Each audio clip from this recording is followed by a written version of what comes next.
Okay, so welcome everyone to our third annual Aspire retreat and to our first ever virtual retreat. As you might know, Venture to Impact is an organization that aims to transform individuals, families, and communities out of poverty and into lasting well-being by connecting bright minds to complex problems around the world. Annually, we plan projects around the world where we take skilled volunteers from many different tech companies and we take them into the field to work directly with local communities. And currently, we're advancing our mission virtually due to the restrictions imposed by COVID. And this virtual retreat is a really important part of that. This space is typically for our volunteers, our staff, and our stakeholders to reflect, ponder, investigate, grow, and unite around our mission of transforming lives. And today we're opening that space up for you. So welcome and thank you for being here. This year's theme for our retreat is resilience, and we're going to be jumping live on different sessions related to resilience every Monday, Wednesday, and Friday at this time for the next couple of weeks. Today, as the kickoff, I am delighted, excited, happy to be joined by Dr. Heidi Weigand, who is a teaching professor, resilience researcher, V2I board member, and many, many other awesome things to kick off this virtual retreat and help us all understand what actually is resilience and what it's not. So with that being said, Heidi, hello. How you doing, Fatty? Nice to see you.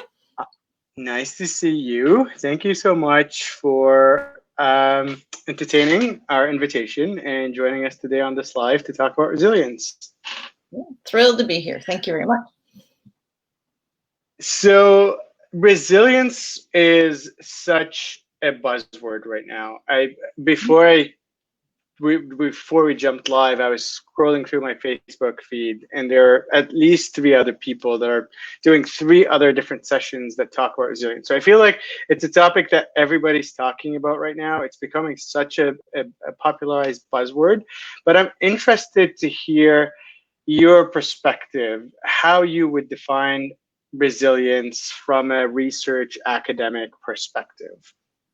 Well, I think the first thing you said is it's such a complicated environment, but at its heart, it's a great word to communicate with people because they connect to it and think about the ability to bounce back from things. How do you sort of sustain the pressures of life? And today we have so many in our everyday sort of makeup of what we're doing in our families.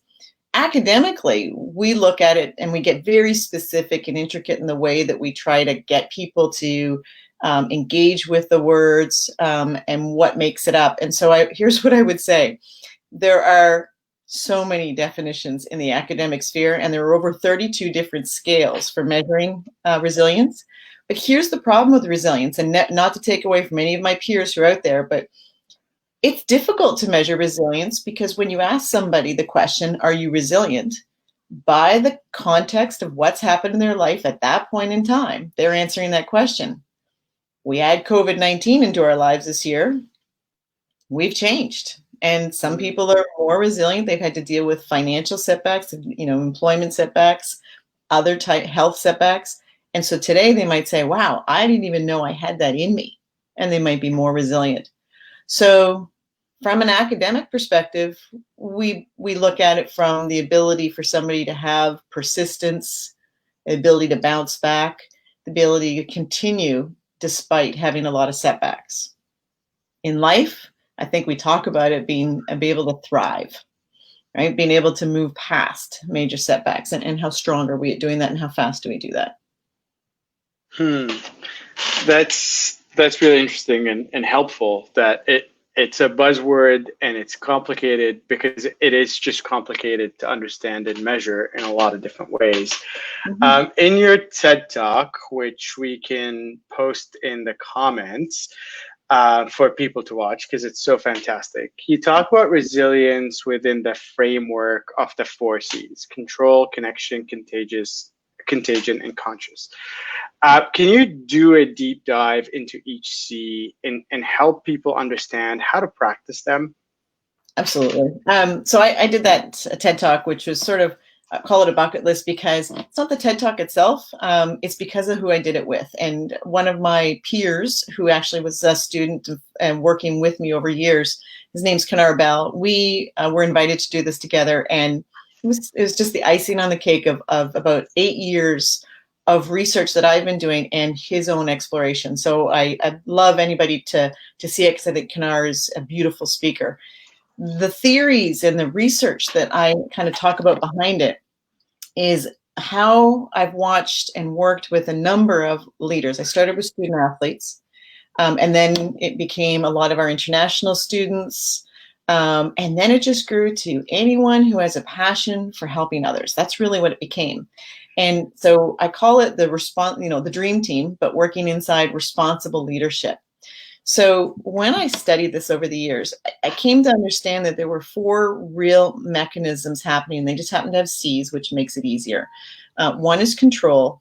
The other one is getting into connections, and I'll call it community. Then we get into contagion, but in a positive context. And then we look at consciousness. So doing the deep dive that you asked me to do, forewarn, you asked for it. So we want it. No, we want it. Right? So when we look at control, let's say we're, anything in life right now, there's a point where maybe we have that morning where you wake up and let's say you stub your toe, and then, or the alarm doesn't go off, or you spill your coffee, and you know that that's it. Like the day, you look at it and you go, it's time to go back to bed, because there's this sort of sequence of things that are happening. Now, what the control piece is that when life is throwing you a whole bunch of left curves, if there's any ability for you to have even the tiniest bit of control of the situation, then it shifts into something called locus of control, where you kind of move it to an internal. So it's not so much that it's outside of you and you don't have control anymore. You actually shift the behavior into your own area of control. That breeds a bit of confidence. Confidence is very powerful. With confidence, up we go, and we start to think, I managed to handle that. Maybe I can stretch a little further. And the next thing you know, we're stretching and we're starting to take control of more things. We're building more confidence. And then from that, we start to pull out of whatever it is. But what's really important in that control mechanism is, let's say we're dealing with depression, right? Depression is a very widely known phenomenon. It's happening to people in all sorts of different contexts. You might have deep, deep depression, chronic. You might have a mental illness diagnosed, or you could be dealing with just poor mental health at a point in time, or something's going wrong. It doesn't matter where you are on that continuum. The key is that you're moving up away from it. So control can help you to shift one day better than the other, 1 hour better than the one previous. So whether you're in a complete deep depression and you can just see a spot of light, or whether you're just having a bad day and you stop and you try something for 60 seconds to change the distortion that's going on in your brain to something where you think, hey, I could turn this around. The best song in the world. Turn your song on for 60 seconds, things change. Laugh, right? Little things can make a huge difference.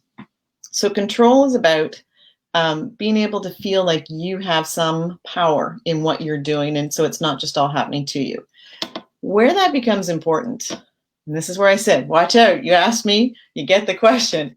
It's so important we don't do this all in isolation, right? And look what we're faced with right now with COVID-19. And one of the biggest things we have is the community around us. Now, how we engage with that community can change. It can be here, you and I, chatting away, right? Everybody online.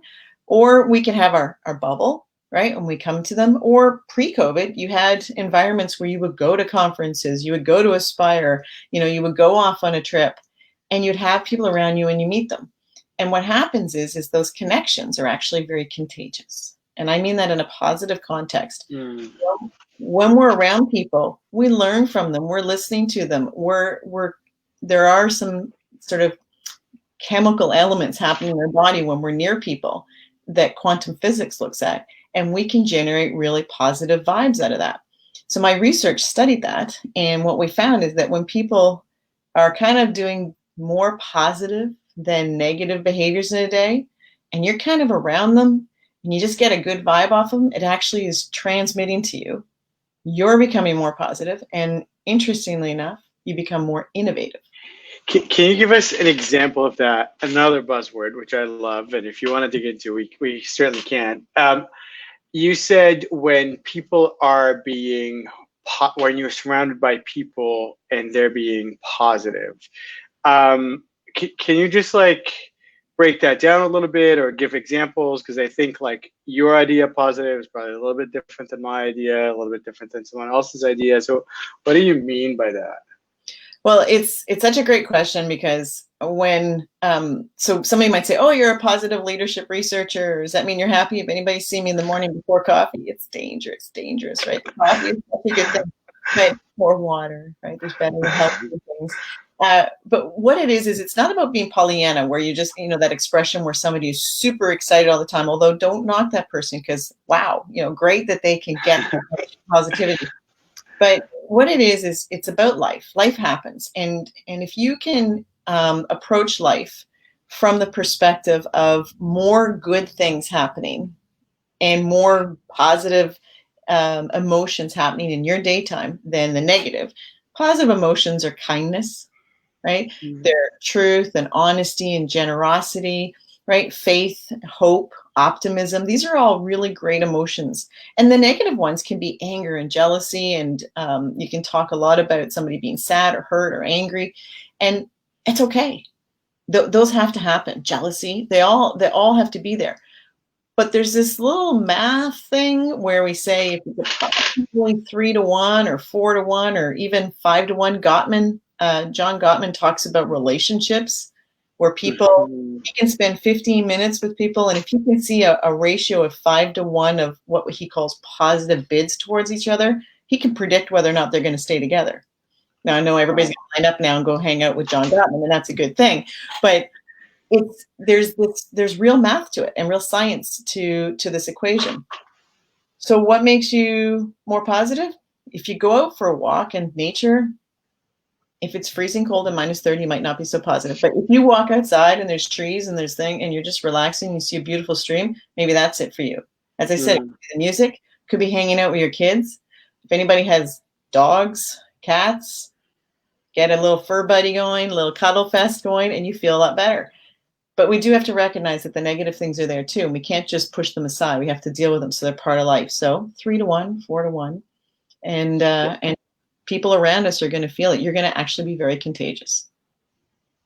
Cool.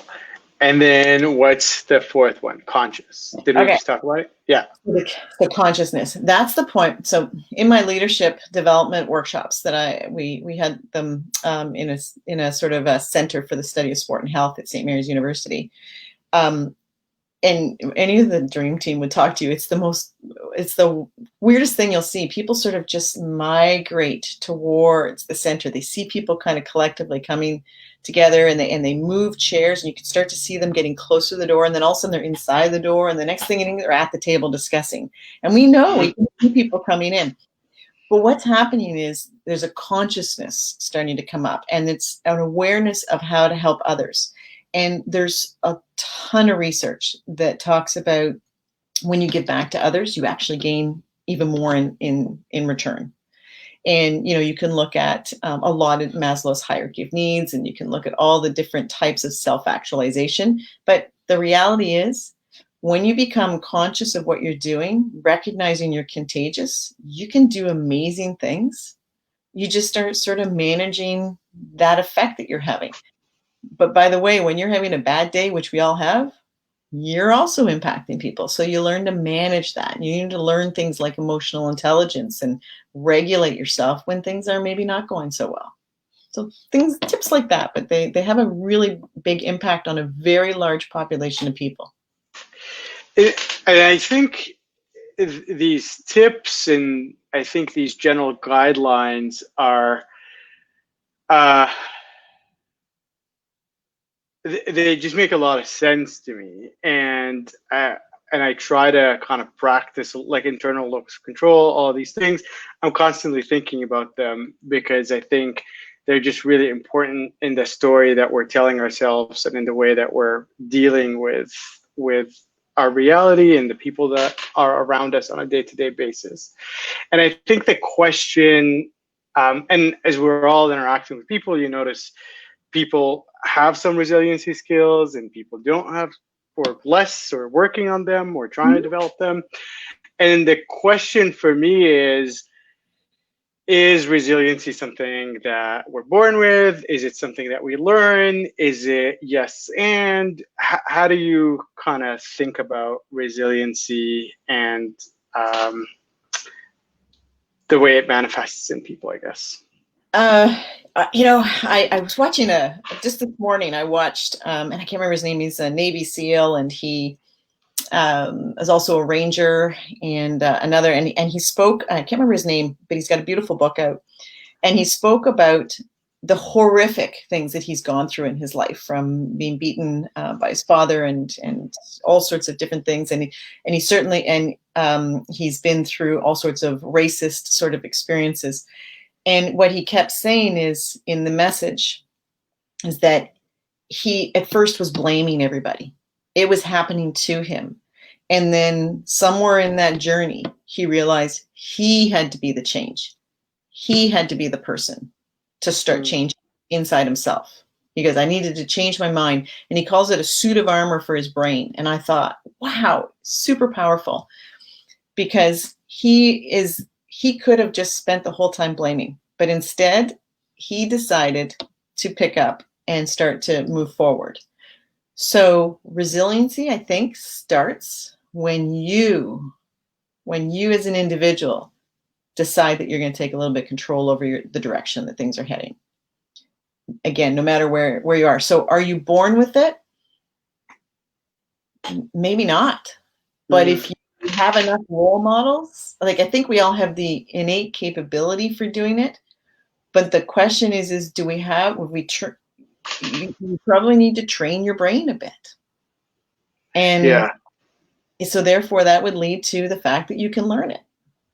Yeah, which is like super, I guess encouraging, is that like, it's not this like lottery thing. Some people are just like born with resiliency, and others just have to like deal with it and go through life without any of those like amazing, really important skills or armors, I guess, for life.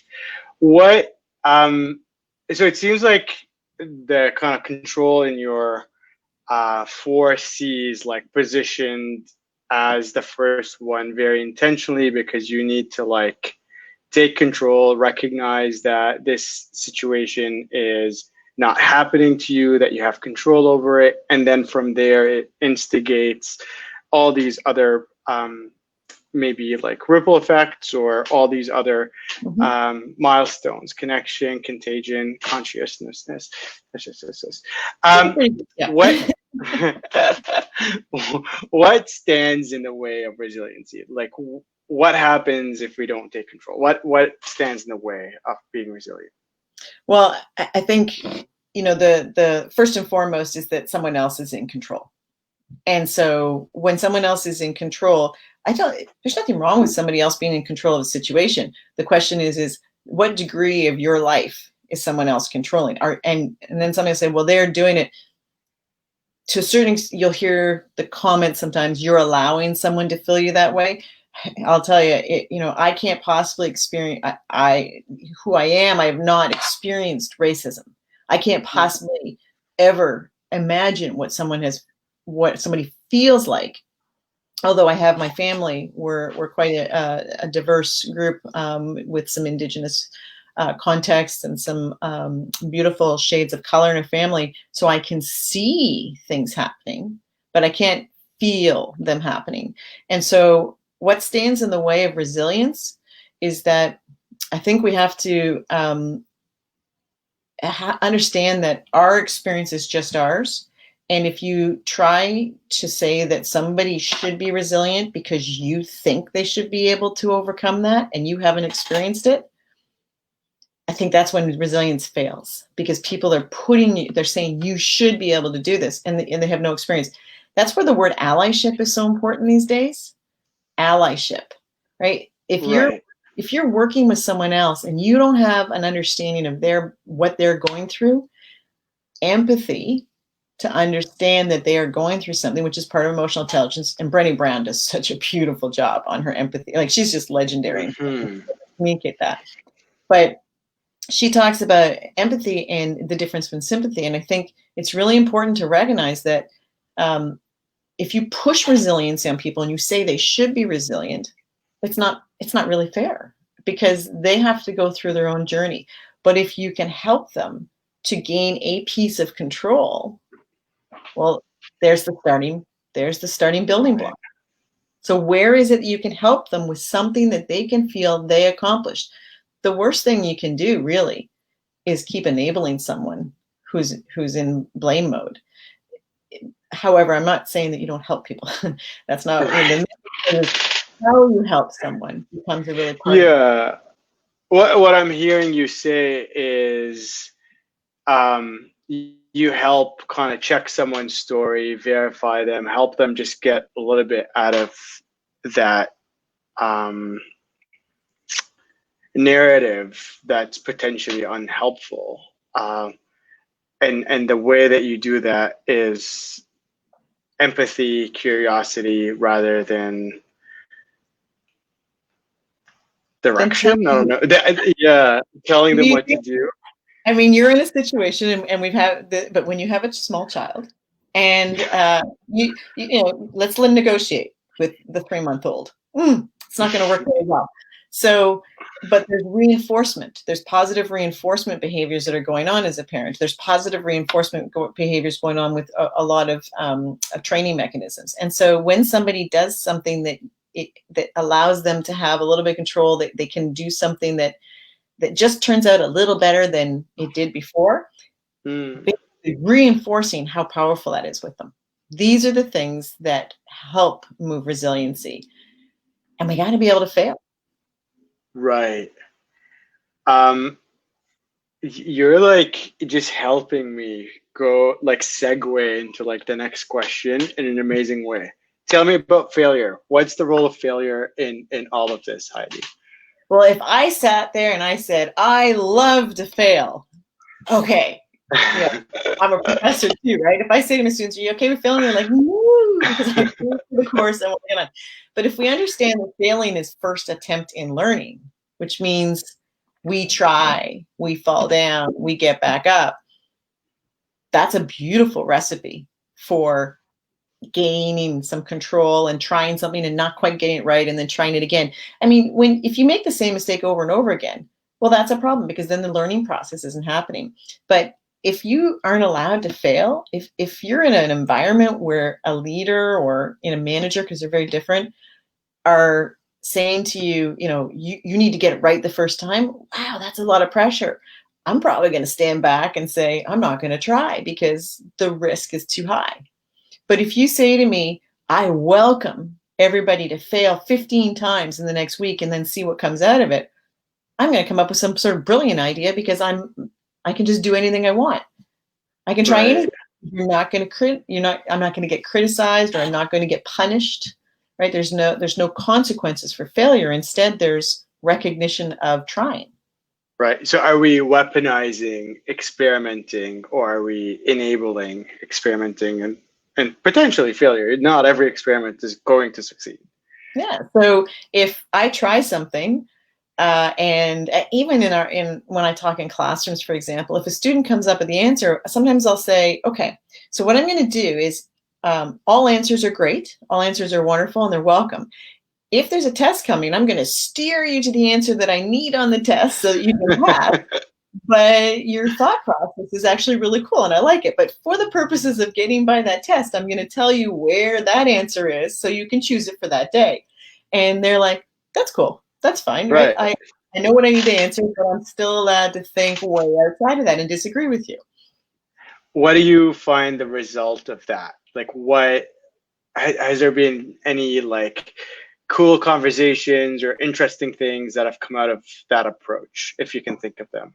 Yeah, community. So when I do a call to, sometimes when I do a call to action, I'm amazed. Like on my LinkedIn, I'll send something out, and I have this philosophy that was taught by my family, which is there is no one better than me in the world. However, there is no one who's not, that is not as good as me in the world. We're all equal. Right. Like everybody's Right. equal. We all have equal value. We just come with a different sort of set of, skills and stuff. And so that principle where we're going to make mistakes and we're going to learn from others, and we creates a community where people keep coming back to one another.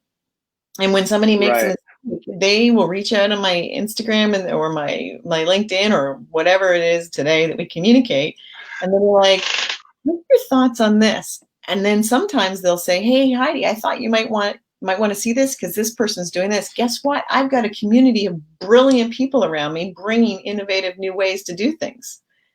And it's because we're making mistakes and we're making connection. It's like just the celebration of growth in a sense, rather than like failure or any of these things. Yeah. That's really cool. I'm going to start just messaging you on LinkedIn and telling you these things too. I never do that, but People do all the time. They bring these things, and guess what? I mean, what a great world. I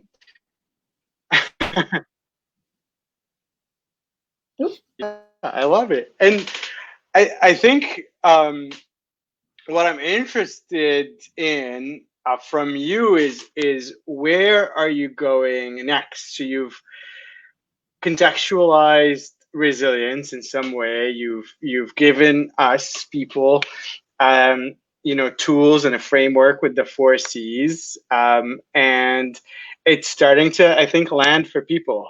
So how are you steering your research next in the future?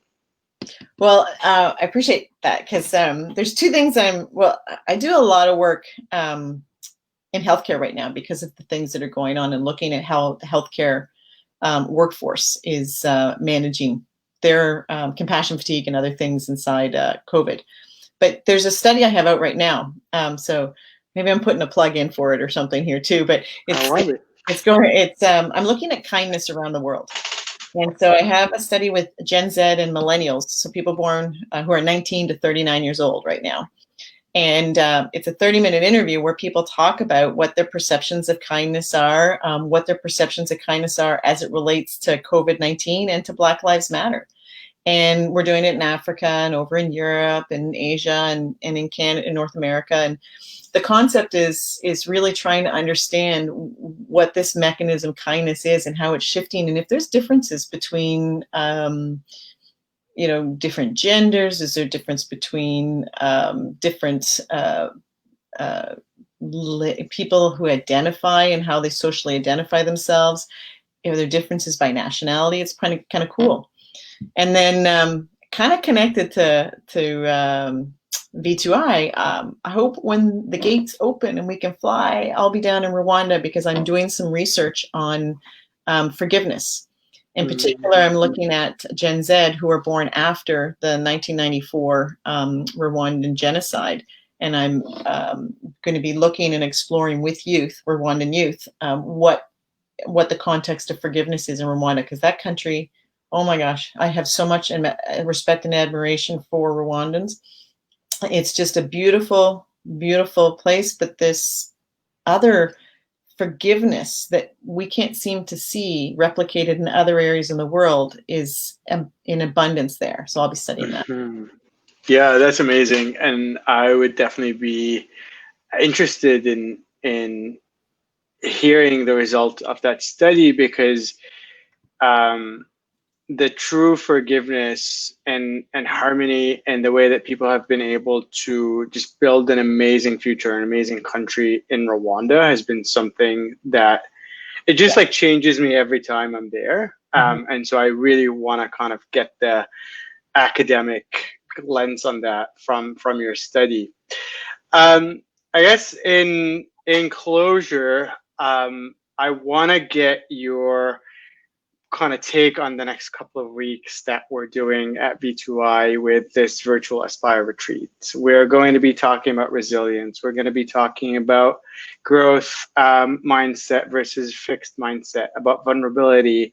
And so I'm curious to learn from you about how your research is connected to some of the leaders in those kind of research areas, Carol Dweck, Angela Duckworth, Brene Brown, and yeah, just kind of get your perspective on that. Well, look, so first off, just grounded in their research. So I think Carol Dweck's work on fixed mindset and then the growth mindset is at the heart of everything that I'm looking at. And then through that, you kind of get to grit, where Angela Duckworth did a beautiful job, especially in her TED Talk, of articulating, what grit is and how important that is in terms of performance. Brene Brown, though, she's special. The way that she tells the story is really uncanny, and she has so much vulnerability in the way that she shares that. And I think that in today's situation, socially, where we are, her work is so powerful. Because she's helping us to connect with people and teaching us about how that works. So my research is grounded in that. Adam Grant is another one that talks about give and take. That's another great researcher that I really like to read. And my work is founded on Barbara Fredrickson-Forth out of North Carolina, and she did the whole work on positivity. And there's been some controversy over the math and that, but she's come back and shown how powerful her research is. So any one of those that you engage in over the next couple of weeks, the science is rock solid, right? It's best world, but their work stems way beyond science. They really understand human connection. And so if you can understand from whoever is delivering it, understand the mechanisms of it, it's really powerful. And it leads back to controlling things, building connections, recognizing you're contagious, and then having a conscious decisions to help others, right? To make the world a better place. And I figure that's my job. I take things in little pieces, try to influence people, and I think we've got some good things coming. This year's a little bit of a trial and test, but we can do it. We can do it. That's awesome. Well, Heidi, thank you so much for spending this time with me and the V2I community, just teaching us about your research and about what resiliency means and about how we can implement it. I think my takeaway is this is something that we can all practice and that we can start with simple steps, maybe with empathy, maybe with self-awareness, and with doing little things that are positive, like going for a walk or having a good conversation or any of these simple things. It doesn't have to be something that's really, really massive. Can I add one thing to that quickly? Yeah, I was just going to say, fact check me. Don't forget that you can also just sort of stop the negativity a bit. Things like a toxic media diet. Right? If you look at the media right now and you get on your Facebook or Instagram, you can eat a whole bunch of negativity. So sometimes just do a 10% diet on that a day. Maybe not first thing in the morning, maybe not last thing before you go to bed. And things like if you're in a really bad state and you've got a bad day going, put on the AirPods, kick in a nice bit of music that you love, even if it's just 60 seconds, turn on a video you love. If you need to see dogs rolling around with each other, whatever, like canine fur buddy, something for 60 seconds to stop whatever the negative is, huge difference.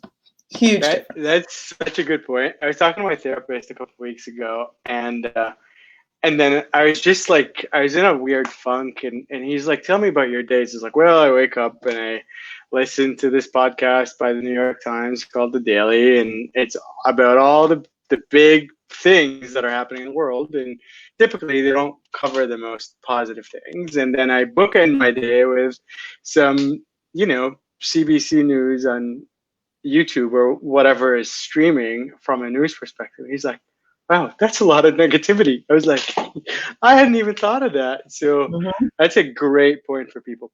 I'm going to put you on the spot, but do you have a challenge to give to people? Like, do you have something for people to think about as they leave this session, or anything? Because I really love that point, and we hadn't discussed it the entire time. So can I we end think, with a challenge or something? yeah, the challenge would be, so there's dispute negative thinking, or another way somebody, I saw recently, there's a program that people are using in psychology for losing weight, and they talk about distortions, right? And so the idea is whenever you have a negative thought that comes up, you have to practice this though, because just like anything, it takes practice. It's about refuting it, right? And then so that you're not trying to make it all better, because that's not what life's all about. Like everything doesn't have a happy patch on it. What it is it's sometimes you got to take the negative and you got to just stop it from getting worse and hold it. So it's called dispute negative thinking. And let's say I have, sometimes I'll get students in school who say, like, I'm going to fail the math test. And you get that a lot where people are like, well, math. And so I'll say to them, okay, well, what are you doing right now to help yourself prepare for whatever exam? And they'll say, well, I'm going to class. Well, that's a step, because the prof's up there talking, maybe something's sinking in. And they'll go, well, I've never actually failed a test before. Okay, so you got a huge track record of success here. And then, well, I've got a tutor, Okay, so there's 3 things that can stop the spiral of I'm absolutely going to fail this test. Instead, it's like, okay, hold on now. I may have, get it, some control over the situation. Right. Boom. What are you doing to improve the situation? And then confidence builds a tiny bit. Like when it comes to math, some people, that's it. That's all you can get out of it, right? Yeah. That's all right. That's all right. I'm in that camp. Yeah, for sure. That's okay. So awesome. We all have those days. We all have those moments. Yeah, no, that's, I totally resonate with that, for sure, because I constantly have to remind myself of my track record, worst case scenario, and then try to come back to a grounded place to kind of move forward from. So I totally resonate with your challenge and with what you're saying. Well, one of my daughters said to me one day, she says, she's awesome. And she's like all my kids are amazing. But this one particular statement was, she goes, well, you're so calm.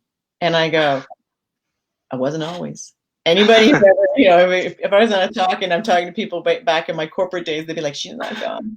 And I said, I've got 8 years and a PhD learning how to like calm things down. But it's such a powerful tool to be able to see things and to be able to take them, and emotional regulation is such a powerful thing through emotional intelligence, where you kind of step back for a second instead of instantly engaging in it, and just kind of come back for a second and go, do I need to? Because this is going to be an awful lot of energy I got to expend on this anger or guilt or whatever it is. And then you check in to see if you need to, and then you go, maybe not.